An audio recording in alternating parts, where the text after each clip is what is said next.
सभी को नमस्कार। वैशेषिक दर्शन की कक्षा में एक बार पुनः आप सभी का हार्दिक स्वागत एवं अभिनंदन। आज की इस वीडियो में हम चर्चा करेंगे कि किस प्रकार वैशेषिक दर्शन की विचारधारा आधुनिक शिक्षा प्रणाली के लिए महद आवश्यक है तथा इसकी प्रासंगिकता विभिन्न शैक्षिक विषयों के अध्यापन हेतु महद आवश्यक है। तो चलिए प्रारंभ करते हैं। शैक्षिक परिप्रेक्ष्य में वैशेषिक दर्शन की प्रासंगिकता। जैसा कि पूर्व की वीडियोस में भी हमने ये जाना था कि हमारे प्राचीन क्रांत दृष्टा ऋषियों के द्वारा दर्शनों के आविर्भाव का उद्देश्य ही मनुष्य को विचार स्वातंत्र्य का अवसर प्रदान करना था।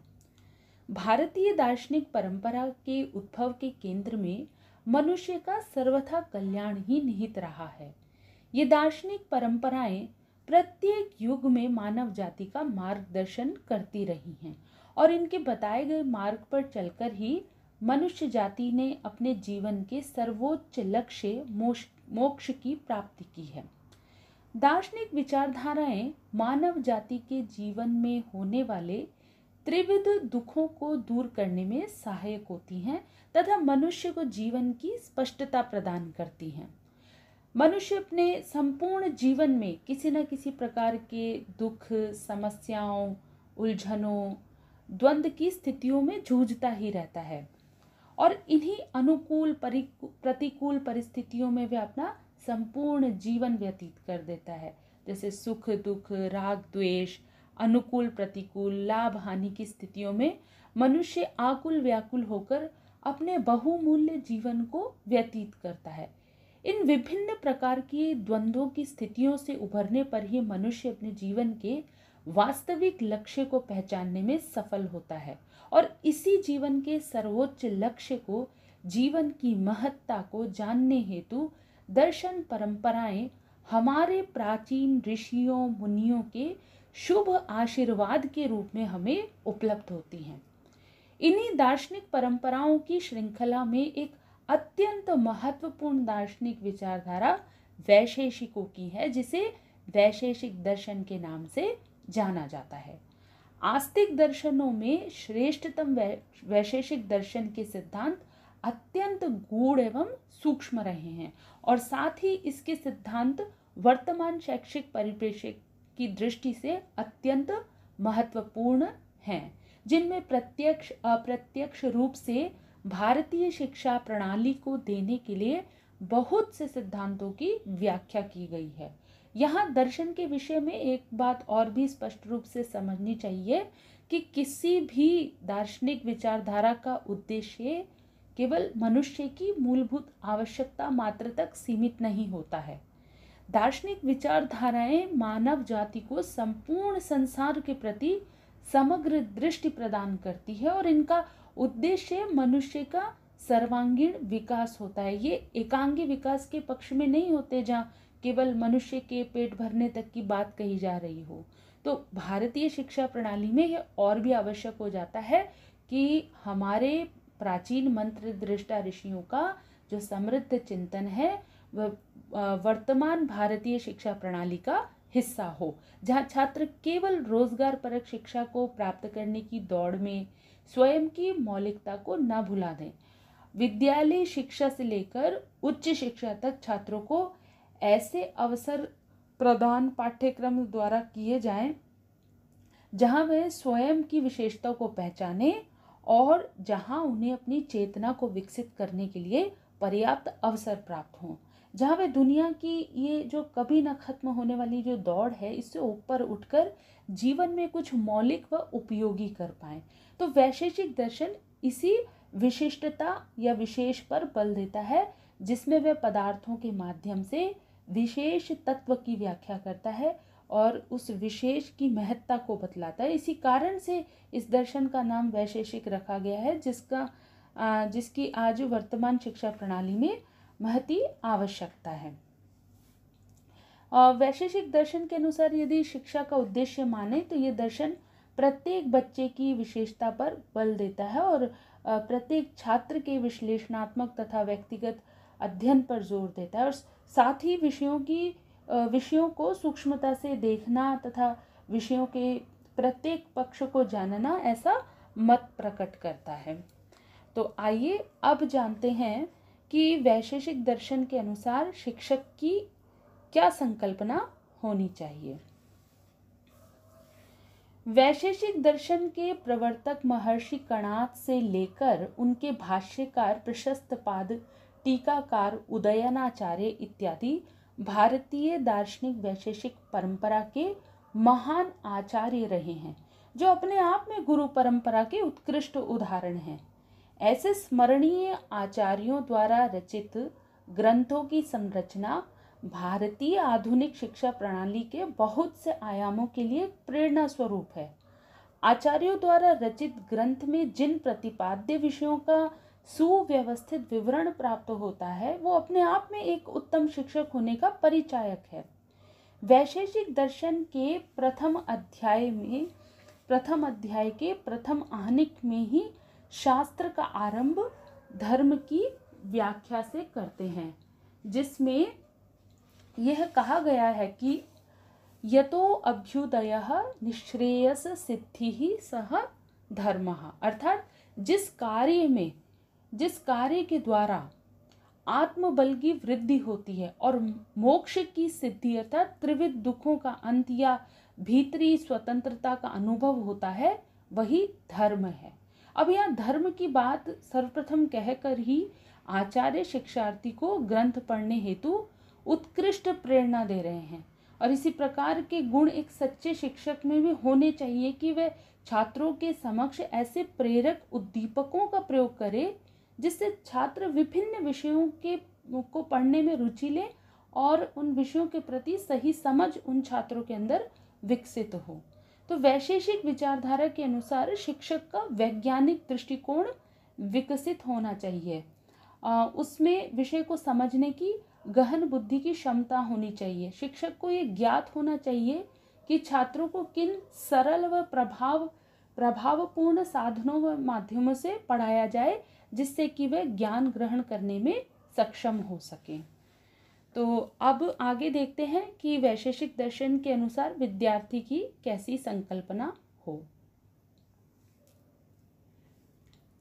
विद्यार्थी संकल्पना में वैशेषिक दर्शन के नीति शास्त्र संबद्ध जो बिंदु है वो समाविष्ट होते हैं। जैसा कि वैशेषिक सूत्रों में भी कहा गया है कि विद्या ग्रहण करने वाले को विद्यार्थी जीवन में ब्रह्मचर्य का पालन करना चाहिए, प्राणी मात्र के प्रति उनमें दया की भावना होनी चाहिए और सत्य भाषण वो करें, मन की शुद्धता हो, क्रोध उनके लिए वर्जित है, स्नान द्वारा शरीर शुद्धि की जाए, और उपवास कर्तव्य पालन में आलस्य नहीं होना चाहिए और आत्म उन्नति के लिए आत्मसंयम वे हों।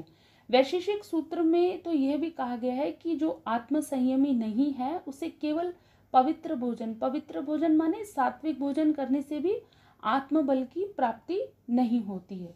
तो विद्यार्थी को आत्मसंयम के साधन स्वरूप योग के लिए आदेश दिया गया है तथा यह भी कहा गया है कि नियमों का पालन आंतरिक धार्मिकता के भाव को विकसित करने के लिए किया जाना चाहिए। यंत्रवत नियम का पालन नहीं होना चाहिए, वो व्यर्थ है। तो इस प्रकार वैशेषिक दार्शनिक विचारधारा विद्यार्थी को ऐसा सभ्य व विकसित नागरिक बनाने के साधनों को उपलब्ध कराती है जो मनुष्य के भीतर मनुष्यत्व को सींचने एवं परिपोषित करने में अत्यंत उपादेय है।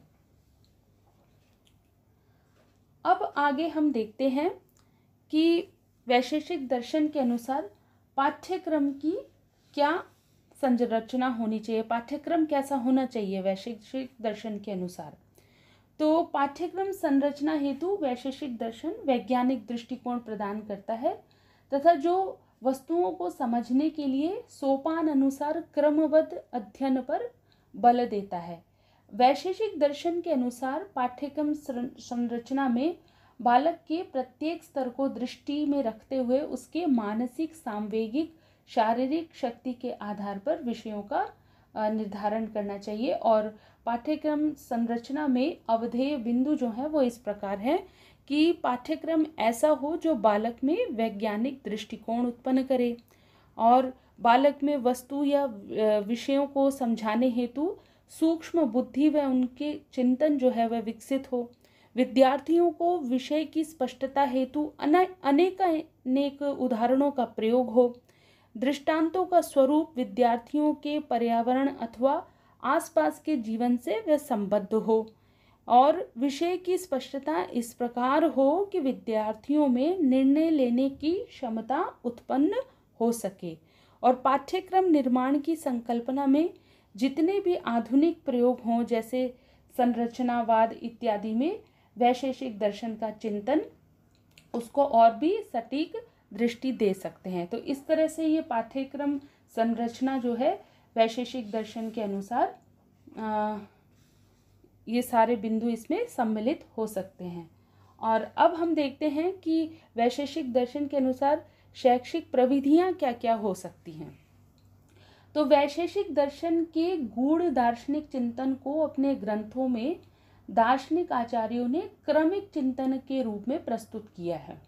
भारतीय शास्त्रों की परंपरा रही है कि मूल सूत्रों के साथ भाष्य, टीका इत्यादि की प्रस्तुति ग्रंथ को समझने में सदैव सहायता देती है और भाष्यकार इसी परंपरा का अनुसरण करते हुए सूत्रोक्त विषयों का स्पष्टीकरण करते हैं। परंतु वैशेषिक भाष्यकार जैसे प्रशस्त मुनि सूत्रों की व्याख्या नहीं करते, अपितु एक ही विषय के समस्त सूत्रों को मन में रखकर सूत्रों का अवतरण प्रतीक आदि दिए बिना ही विषय का स्पष्टीकरण कर देते हैं। उदाहरण के तौर पर जैसे वैशेषिक सूत्र 10 अध्यायों में विभक्त है और अध्याय क्रम से सूत्रों के प्रतिपाद्य विषय हैं। प्रथम अध्याय में समवाय संबंध रखने वाले पदार्थों का कथन है, द्वितीय में द्रव्यों का निरूपण है, तृतीय में आत्मा और अंतःकरण का लक्षण है इत्यादि। और इस तरह से वस्तुतः एक क्रमिक शिक्षा व्यवस्था की ओर ये सब इंगित करता है। वैशेषिकों ने अपने ग्रंथों में पदार्थों की शिक्षा देने के भी 3 क्रम रखे, उद्देश्य, लक्षण और परीक्षा। अब उद्देश्य क्या होता है? उद्देश्य अर्थात जिस पदार्थ के विषय में बताना है उसे पदार्थ की नाम संज्ञा, उस जो वो पदार्थ है उसकी नाम संज्ञा उद्देश्य है। लक्षण अर्थात पदार्थ का असाधारण धर्म ही लक्षण होता है। जैसे द्रव्य नामक पदार्थ के अंतर्गत आने वाले तेज, जो एक द्रव्य है, जो पदार्थ है, तेज का असाधारण धर्म क्या है? उष्ण स्पर्श है, क्योंकि उष्णता के बिना तेज, जो उष्णता जो है वो तेज के अतिरिक्त और कहीं प्राप्त नहीं होती, या साधारण भाषा में कहें तो उष्ण स्पर्श तेज नामक द्रव्य की ही विशेषता है और ये विशेषता अन्य किसी पदार्थ में या द्रव्य में नहीं पाई जाती।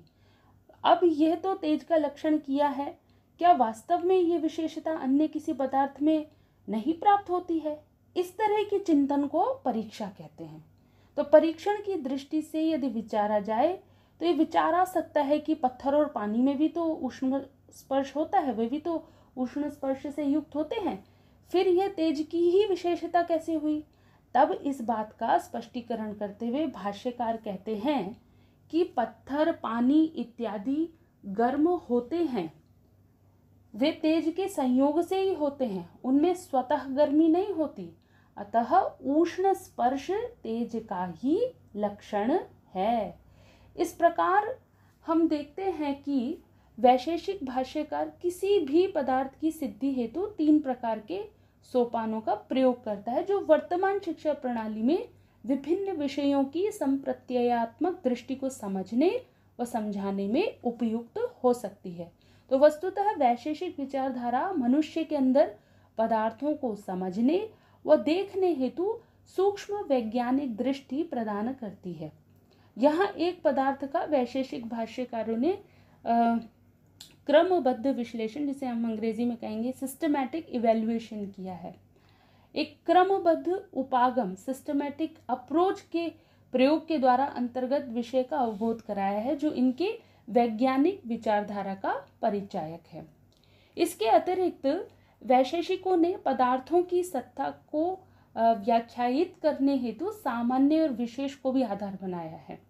जिससे पदार्थ या द्रव्य की स्पष्टता पूर्ण रूप से हो जाए। पदार्थों को सही रूप पहचानने हेतु ये विधि अत्यंत उपयुक्त है।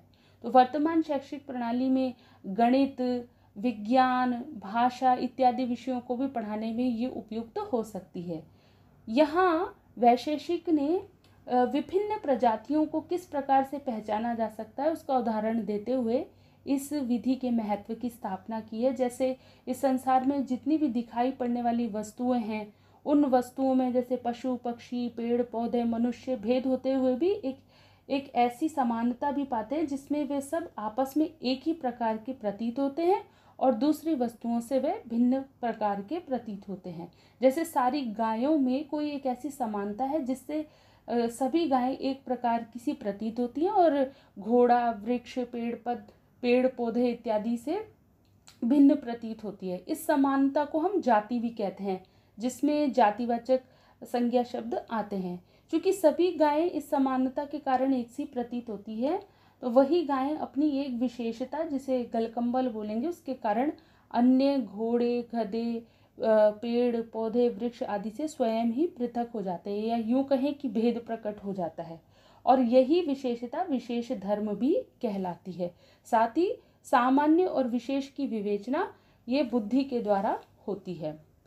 इसके अतिरिक्त शैक्षिक विधि की श्रेणी में वैशेषिक विचारधारा जो है वो विषय वस्तु को समझने हेतु कारणों की भी चर्चा करती हैं। वैशेषिक आचार्यों ने 3 प्रकार के कारणों की चर्चा की है, जैसे समवायी कारण, असमवायी कारण, निमित्त कारण। उदाहरण के तौर पर जैसे कोई भी वस्त्र तंतुओं से बना होता है, तो तंतु क्या हुए? तंतु वस्त्र के समवायी कारण हुए। जब तंतु एक दूसरे से ओतप्रोत हो गए तब वे वस्त्रों के क्या हुए? असमवायी कारण कहलाए। तो वस्त्र बनाने वाला जो जुलाहा है, यंत्र हैं, अन्य व्यक्ति हैं, अन्य उपकरण हैं, वे सब जिन्होंने तंतुओं का सहयोग कराया, वे सब क्या हुए? वे सब निमित्त कारण बने। तो कार्य कारण विधि भी संसार में होने वाले कार्यों के प्रति सूक्ष्म दृष्टि प्रदान करती है। वैशेषिक कहते हैं कि कारण के अभाव से कार्य का अभाव होता है, किंतु कार्य के अभाव से कारण का नहीं होता। तो कार्य बिना कारण नहीं होता है। तो उदाहरण के तौर पर यदि आज हम प्रदूषण वातावरण में देखते हैं तो उसके कई कारण हैं, जैसे मानव की असीमित इच्छाएं हैं, संसाधनों का दुरुपयोग है, भोगवादी प्रकृति का जन्म है। तो प्रदूषण रूपी कार्य के सभी कारण हैं। सभी कारणों पर यदि कार्य किया जाए तो प्रदूषण, बीमारियां, सामाजिक कुरीतियां इत्यादि कार्यों की समाप्ति की जा सकती है। तो इस तरह ये कार्य कारण सिद्धांत समस्या समाधान विधि की उपयुक्तता को भी यह प्रकट करता है। तो इस प्रकार हमने ये देखा, अगर हम निष्कर्ष रूप में ये बात कहें तो वैशेषिक दर्शन के तत्व मीमांसा में सप्त पदार्थों के विश्लेषण, परमाणुवाद की संकल्पना, कारण भेद इत्यादि आयामों के विमर्श से ये बात स्पष्ट होती है कि वैशेषिक दर्शन आधुनिक विज्ञान के तत्वों के विश्लेषणात्मक चिंतन से साम्य रखता है। हजारों वर्ष पूर्व महर्षि कणाद प्रणीत वैशेषिक दर्शन भारतीय दार्शनिक परंपरा में वैज्ञानिक चिंतन का प्रतिनिधित्व करता है। और इस दर्शन की तत्व मीमांसा में जिस प्रकार भूत द्रव्यों अर्थात पृथ्वी, जल, वायु तथा अदृष्ट द्रव्यों आकाश, काल, दिक्, आत्मा, मन की व्याख्या भाष्यकारों, दीपिकाकारों द्वारा सूक्ष्म व्याख्याएं प्रतिपादित की हैं, वे निश्चित रूप से भारतीय ऋषियों की वैज्ञानिक चिंतन का परिचायक है। यद्यपि वैशेषिक दर्शन पर बहुत अधिक शोध कार्य प्राप्त नहीं होता है, तथापि इसके महत्व को कम भी नहीं आंका जा सकता है। आधुनिक भारतीय शिक्षा प्रणाली में वैशेषिक दर्शन की महत्ता इसके सूक्ष्म चिंतन व पदार्थों के विश्लेषण के कारण अत्यंत प्रासंगिक है। वैशेषिक दार्शनिकों का चिंतन पदार्थों को समझने हेतु एक विशेष प्रकार का शैक्षिक उपागम प्रतिपादित करता है, जहाँ विषय को सूक्ष्मता से समझने हेतु उसका वर्गीकरण, परिभाषा, गुण, विशेषता, प्रकार के साथ व्यावहारिक उदाहरणों का भी प्रयोग करता है। वैशेषिक दर्शनों में पदार्थों का विश्लेषण होता है, चिंतन प्रस्तुत करता है तथा साथ ही भाष्यकारों का विषय के स्पष्टीकरण हेतु प्रश्न, प्रतिप्रश्न, उत्तर, प्रत्युत्तर की विधा विषय को बोधगम्य बनाने हेतु उस पर पर्याप्त प्रकाश डालती है। विषय की क्रमिकता पाठ्य वस्तु को रोचक बनाती है। वैशेषिक दर्शन के परमाणुवाद की अवधारणा भी इसको अन्य दार्शनिक विचारधाराओं से पृथक और विशिष्ट बना देती है।